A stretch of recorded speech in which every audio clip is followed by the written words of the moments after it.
No push-ups. All right, so today we are in Algebra 2. Today's date is March 13th, 2019. End behavior, 6-12. This is our first lesson, probably ever, of real calculus. This is an actual lesson, or at least half of this lesson is an actual lesson that I teach in AP Calc. So that's 2 years away for some of us. All right, what do I mean by end behavior? You're ending the behavior that's being behaved.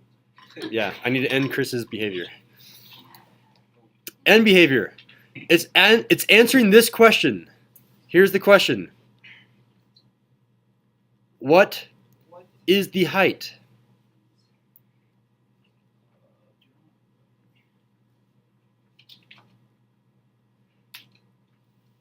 At the left and right parts of the graph, I should say, at the left and right parts of the graph.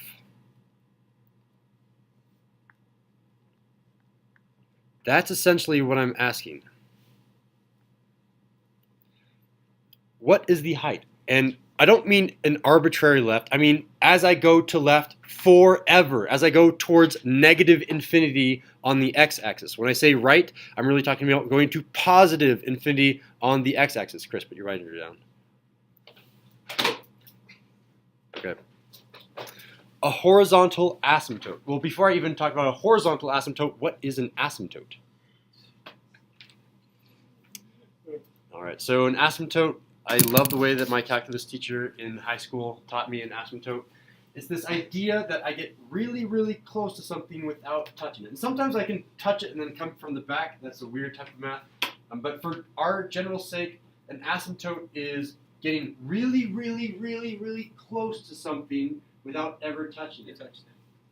So imagine the story that I still remember. This was my junior year taking AP Calc. Well, actually, it was a normal calc class. But my teacher just had that childhood memory of walking up to his neighbor's fence who had a really evil dog. And he would piss off that dog by getting really, really close to the neighbor's fence without actually touching it.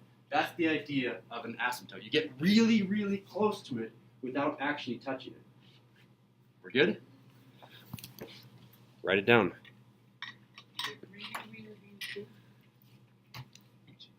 Getting really close, but not touching.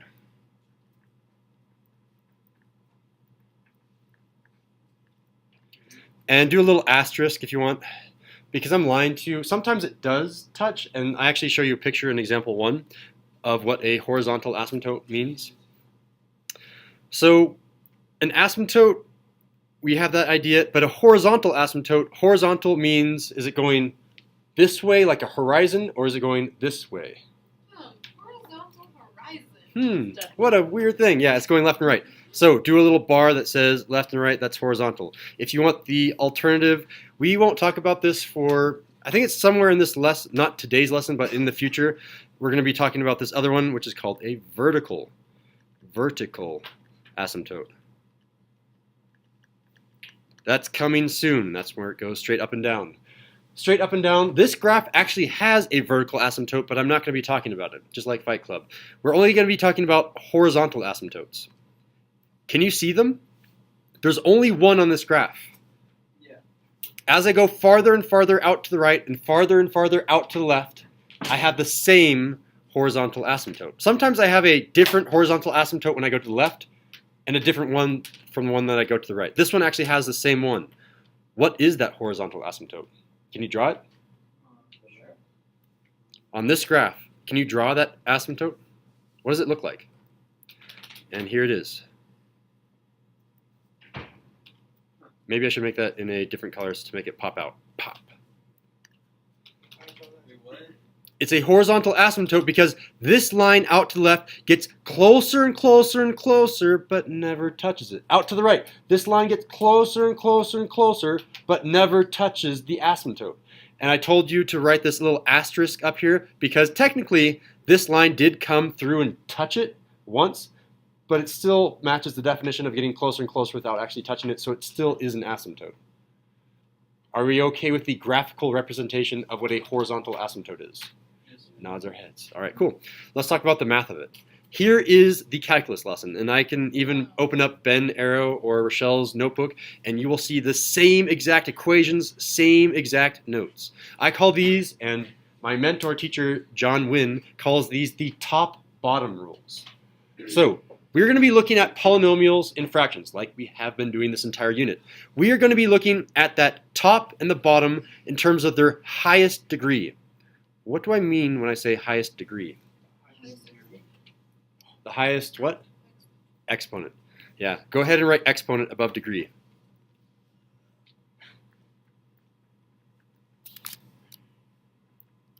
And let me come back here and give Stego some XP. So look at the highest exponent, and here are the rules. You're just going to write them down, and then we're going to try to apply them. If the highest degree on the top is bigger than the degree on the bottom, Wait, I have a question. Is this related to anything we did yesterday? no. I mean, it's in the same unit, so we're still talking about ratios, so it's kind of similar, but it's very off topic compared to yesterday. If the highest degree on the top is bigger than the one on the bottom, that's why I did all caps on the top, then it's going to be infinity. It might be positive or negative infinity, depending on how exactly it works, but generally speaking, infinity. If you are in calculus, you would be writing something like does not exist. But for us, we're going to be writing infinity. So this is the calculus version over here. Does not exist. It's going to be either positive or negative infinity. So I'm going to do plus or minus infinity. When the bottom is bigger, so the highest degree on the bottom is bigger than the highest degree on the top, this is going to be 0. And we'll see some graphical examples so we can actually see this. If they are the same, if the highest degree on the top and the highest degree on the bottom are the same exponent, this is going to be what's called a magic fraction.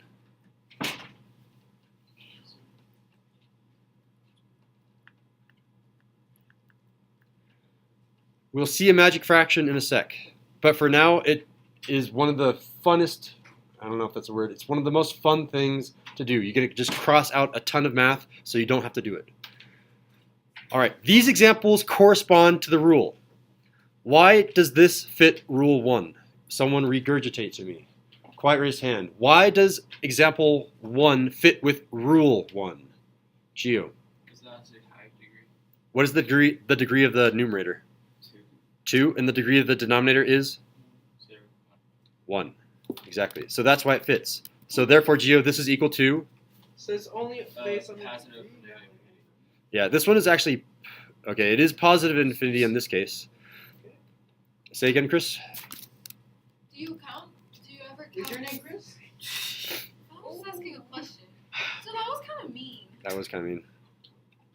But I did call him Chris. I'm sorry, I was asking a question. Are you okay, Chris? No, it's okay. It's okay. Steve, you can ask. No, it's fine. I don't want to ask you. No, I don't want to talk to you. No, I'm good. All right, sometimes I'm asking about when I plug in negative infinity, sometimes I'm plugging in positive infinity. But this idea of a limit, this is that idea of getting closer and closer to infinity, which is a weird thing to say because infinity is, I can't get closer to it because it's not an actual number for me to approach. But it's just saying as I go to the right. All of these, make a note here, this is saying as I go to the right. Just write right. If I want to say as I'm going to the left, I have to do n goes to negative infinity. And that will say, when I go to the left, what do I approach? What is the value that you approach? And if you go to infinity, that means you're going up to the top right. So when I plug in positive infinity, I want you to write this in your notes as well. Cross off the things that we don't care about. We don't care about the 2. You're too small. You're too insignificant.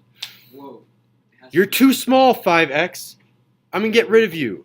I only care about 3x squared over x.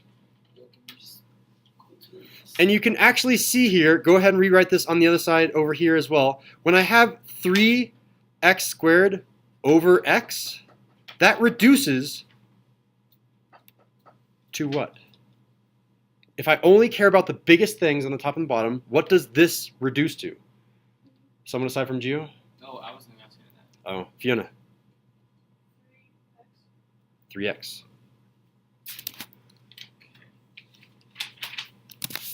And when I plug in infinity, now we're actually going to say, okay, what happens if I were to somehow substitute infinity? When I substitute infinity into x, this is 3 times infinity, which is positive infinity. You can't get bigger than infinity. So 3 times infinity is infinity. And this definition of infinity is going to play with us since we don't have the fundamental theorems of calculus behind us. But for now, just assume that you can plug in infinity, and 3 infinity is as big as normal infinity. Fiona. So are you just like ignoring the negative because like it's negative x? Oh my gosh, I totally did not even see that. Yeah, that's a teacher error. It should be a negative x, you're right. I did not even see that. It should have been a negative x, which means this reduced to a negative 3x, which means this should really be... Negative. It should be negative infinity. So then, wait, Yeah. So then you're saying, so we don't care about the 2 because it's like a regular number, so we just care about the variable? We only care about the thing that has the highest degree. If I have 1,000 terms, I only care about that one term that is the biggest power.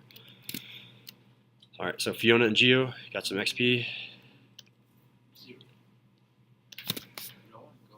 All right, example number 2. All right, someone tell me what to do on this one. Very similar procedure to number 1, although it's going to be a different way of doing this one. So Gio's ready to go. James, yeah, James, give it a try. What am I going to cross off? 2 plus 5x. 2 and the 5x, and I'm going to be left with 2x squared. Minus 3x. Or not 3x, minus x cubed. which reduces to Minus x.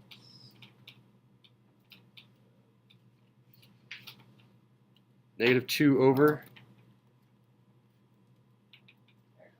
x. Now plug in infinity. If I plug in infinity, this is 2 divided by infinity.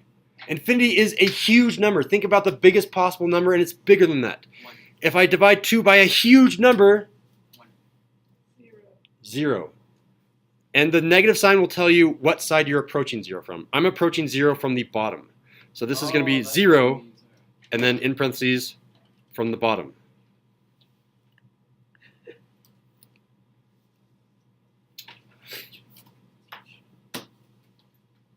All right, we're on to example number 3. This is a magic fraction. This is where you guys can still do the work, but I will show you the very... Actually, if you do all this work, it should pop out as a magic fraction. What am I going to cross off? Someone new. Gio's done. Go for it, Emma. 1 and 2. Ah, feels good. Okay, and that's going to be turned into 2x over 5x. 2x over 5x, which reduces to 2/5. 2/5. That is the answer. I can't even plug into infinity anymore. The answer here is a magic fraction, which is, look at the coefficients, 2 and 5. And that's the fraction, it's 2 over 5.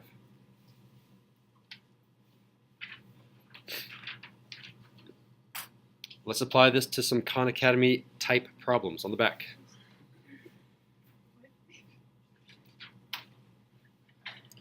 I want to go on a mini tangent, 30 seconds tops. The reason why we don't care about these small things is as I get bigger and bigger, as I plug in bigger and bigger things, I only care about the bigger things because those overpower the smaller things. If you think about 100 plugged into x squared versus 100 plugged into x, 100x squared is going to be the squared version of that huge number, which means this is growing so much bigger that this is insignificant. Was that 30 seconds? All right. Example 4. As I approach negative infinity, another way of asking this is, what is the horizontal asymptote? I'm going to write that on the notes on the side. I want you to do the same. Another way of asking this is, what is the horizontal asymptote? It's the same question.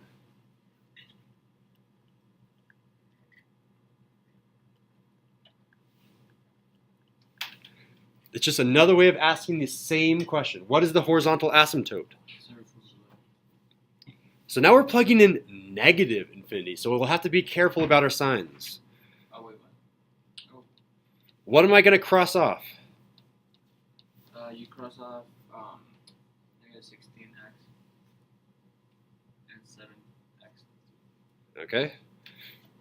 So this is now going to turn into someone else. Geo just participated. 5x to the 4th will be negative 2x. Over negative 2x to the 5th. And that reduces to someone aside from Geo, someone aside from Eva. Go for it, Andrea. 5 over negative 2x. Yep, 5 over negative 2x.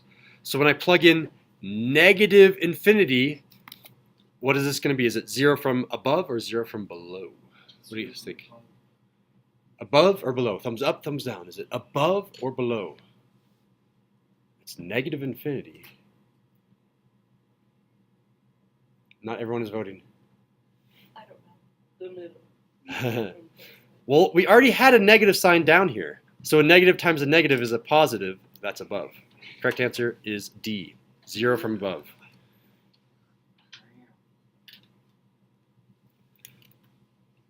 All right. We're on to example 5. Again, same type of question, dealing with negative infinity. Teflon, can you walk us through this one? What am I going to cross off?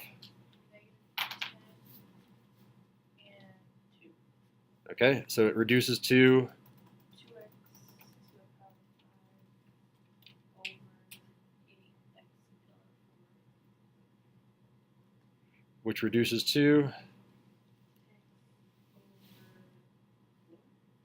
okay, so when I plug in negative infinity, Teflon,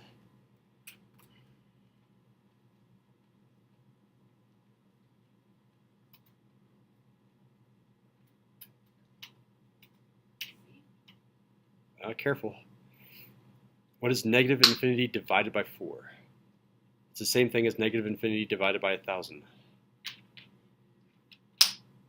Say it louder. You are correct. Negative infinity.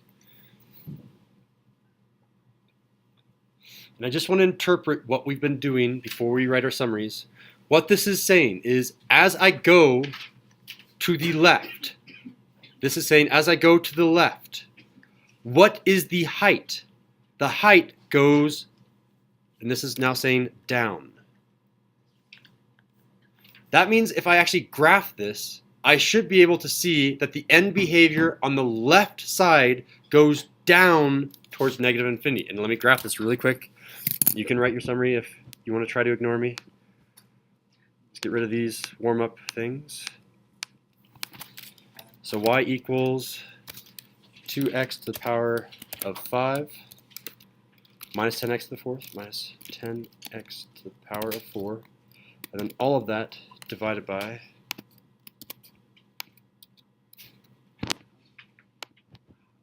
go like this, y equals all of that divided by 8x to the 4th, 8x to the 4th. Why does it do this? 8x to the power of 4 plus 2x squared plus 2x to the power of 2. You can see that as I go to the left, my height doesn't approach any value. It goes down farther and farther and farther towards negative infinity. As I go left, I go down. All right, that concludes today's lesson.